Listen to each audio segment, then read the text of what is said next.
I'd like to introduce Rob Hadley. Rob is trained at the Coastal Academy of Hypnotherapy and under Masters of Modern Hypnosis. He was an instrumental force working with A&E Television to collaborate on 2 reality shows about hypnosis, Going Under and Past Lives. Ladies and gentlemen, Rob Hadley. How are we going? Yep, we're alive. Good. Well, thanks very much for coming in. Thanks very much, Jay, for providing such a great forum for a chance to talk about hypnosis. Now, most people, when they think of stage hypnotists and hypnosis generally, have a degree of skepticism, which is very healthy. There's stories of plants in the audience and various other things like that that feed those stories. But at the same time, there's an aspect to hypnosis that is obviously very serious and has a serious application. Now, I do a fair amount of stage hypnosis, and I've been very lucky. I travel around quite a lot to do that. But I also run Vancouver Hypnotherapy, which gives us a chance to use that hypnosis in a somewhat more positive and impacting way on some issues. And one of the things which we work on a lot, for instance, is addiction. So using hypnosis in that context, we're taking some of the things which we learn in stage, but bringing them through into a sort of therapeutic way. So we've got hypnosis on stage, we've got hypnosis for a therapeutic aspect, and then we've got something which is beginning to sort of come in these days a little bit, which is an interesting and developing area, which is, if you think of hypnosis as a commodity, which one is to some degree selling or providing, we're now beginning to work with some gaming companies to bring a hypnotic effect into some of those games. And when I say gaming, I don't mean gambling, I mean video games and computer games. Now, in all of these things, obviously hypnosis is around us in those situations in a somewhat channeled way. But at the same time, hypnosis is around us in a very unchanneled way every day. I often ask the audience if anyone's been hypnotized, what their experience was, and things like that. But actually everybody has been hypnotized at one time or another. Now that hypnosis may not take the form of some guy standing up with a watch, getting you to look at it and feeling sleepy. Hypnosis is, after all, just an altered state.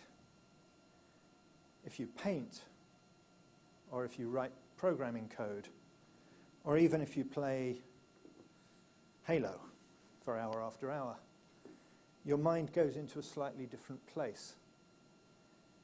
Even driving along Highway 1, you can find, well, wait a second, gosh, look at the time, it's half an hour later than I thought it was. Or I've gone so many miles more than I thought I had. Your mind's moved into a slightly different place. And in that process, one of the common factors of it seems to be that we lose track of time. Another aspect which seems to be common in that is that our heart rate slows down. We become much more relaxed. So often we are in that kind of netherworld. Our mind goes to a slightly different place. And when it does so, we become highly suggestible. Now, when we use phrases like highly suggestible, that means a lot of different things to different people. For an ad exec buying late-night television time when you're falling asleep because you've seen that edition of Cheers or Seinfeld or MASH or God knows what, again, and your mind just sort of wanders and you're sort of half asleep and half not, and there's that voice telling you that you really need that insurance or that credit card or whatever it might be. That's actually very valuable time for the ad industry. Or, if you're playing Halo, well, let's see another one. Let's see, anyone played Splinter Cell? Is anyone familiar with that game? It's a little old now, but anyone familiar with that? Well, Splinter Cell was very interesting because you could be playing that game and you'd be going through a subway, or you'd be going through, I don't know, like a square, like Times Square or something. And if you look up there, there are ads. And advertising companies were actually buying space inside the video games. And that was, I think, the first time it was done. But it's been around now for a little while, but it's quite common now. If you buy some of the racing games, that ad space, that virtual ad space, is very expensive. And the reason it's expensive is that you're reaching an audience that is absolutely suggestible. The mind of the person who's watching that is ready to be manipulated in a certain direction. Now, manipulated sounds a little sinister. It's ready to be steered somewhere. And that really is what hypnosis, whether it's on stage or helping someone kick a cocaine addiction or stopping you smoking. That's really what is going on. We place the person into a position of suggestibility using a hypnotic process, and then we just put in those methods. Now, there are many nuances to that. One's really trying to find out what the original causes of an issue may have been,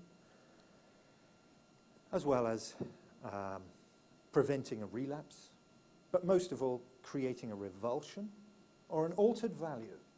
And I use the term value because if you think of a suggestion as the seed, and if that seed can be taken inside and then allowed to grow a little, then that value starts to develop until it becomes a core belief, at which point that person isn't going to go back to, say, cigarette smoking or using crack or whatever else it might be. In other words, the process of hypnosis prepares the mind for the suggestibility, at which point the value is in place. Now, whether that value is that you are a chicken and you're going to cluck and run around this stage, or no, you're not going to light up another camel or whatever else it might be, it's moving towards the same sort of end. You're creating an influence. Now, there's a lot of ideas around, well, does it last for long? How effective really is that? Well, it depends how thoroughly the job's been done.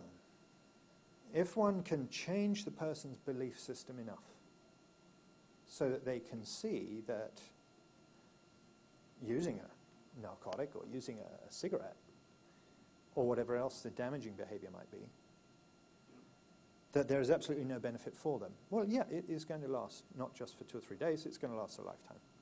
It's like that magical moment. Some people get it. Suddenly they think, oh, wait a minute, I've got to change my life in this particular way.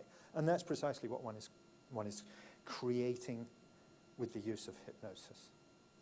But the mind is a very strange thing. The mind will sometimes take hold of suggestions in a somewhat unusual way. And in fact, and I'm going to try and stand a little further forward so I can see some of you here, is there anyone here who has been hypnotized? Oh, we got some hands up here. I'm going to have when we do the question and answer, my first question is, how did you like it? But is there anyone here who would actually like to be hypnotized? We've got some hands up at the back there. I can see a hand up there. Oh, you must have liked the hypnosis. You're there. So what I'd like you guys to do is just come down to the front row. These LED lights are absolutely great in the front here, but I can't see a thing whatsoever. So I'm going to ask anyone who'd like to be hypnotized to just come down into the front row, and we're going to do a little experiment in a little while. And I'll just reassure you right away, this isn't anything that's going to be embarrassing or difficult for any of you. This is really just a sort of a demonstration type exercise. And while you guys are doing that, and if there's any others of you, just make your way down to the front in a moment. I'm going to tell you a little story because suggestibility, how we use suggestion and how it impacts us. People think, oh, well, it's only, suggestibility. It must be a weak mind or something. Well, it's not. Absolutely, it's not. It's almost as though when we speak a certain language, some people hear it, others don't. But an interesting example of how our mind changes and bends things. 18 years ago, I was stepping off a Canadian Forces Hercules, and it was on lease to the UN. I was working for the UN at the time, and I stepped off this plane into a tiny village in South Sudan called Iod. Now, in Iod, there's been no development, really, since the British moved out in about 1950, I think it was. And it's been in the middle of a war all those years. There's no diesel. You can't run a car. There's no money. There's no shops. There is really a very, very basic level of existence. If you dropped a dollar bill on the floor or on the ground there, it would be of more nutritional value than anything else. There's nothing you could buy with it. There is no exchange rate. They have no money to exchange it with. There's it's almost an Iron Age society, you might think, or even pre-Iron Age society. So I'm stepping off this plane. And the nice thing about a Hercules, I don't know if any of you have been actually in a Hercules, but it has wonderful air conditioning. And in the back of the cargo area, which is where myself and a couple of other journalists were stuck, there's this cold breeze coming off the air conditioner, which when you're in that kind of heat you appreciate. And underneath the air conditioner, you get a little bit of water which freezes.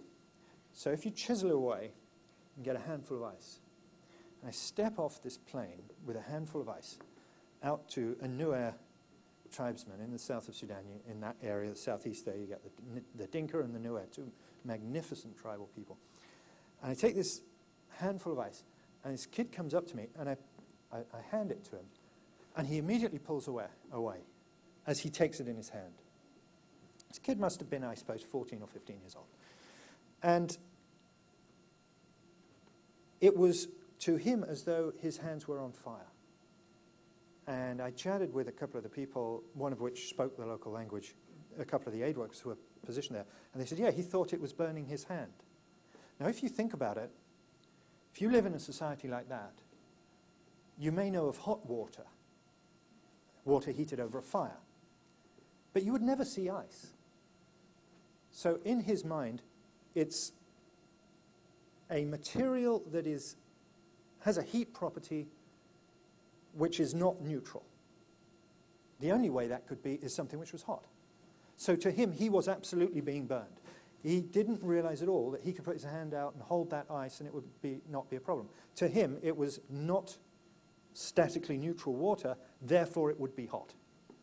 And that is, at its most simple, the way a brain often functions. When we are confronted with something that is absolutely, inexplicably beyond our experience, we will try and force it into our reality of the way our brain wants it to work, whether it's true or not. So when we experience a terrible shock, sometimes what we think we have seen is radically different to the reality of what we've actually seen.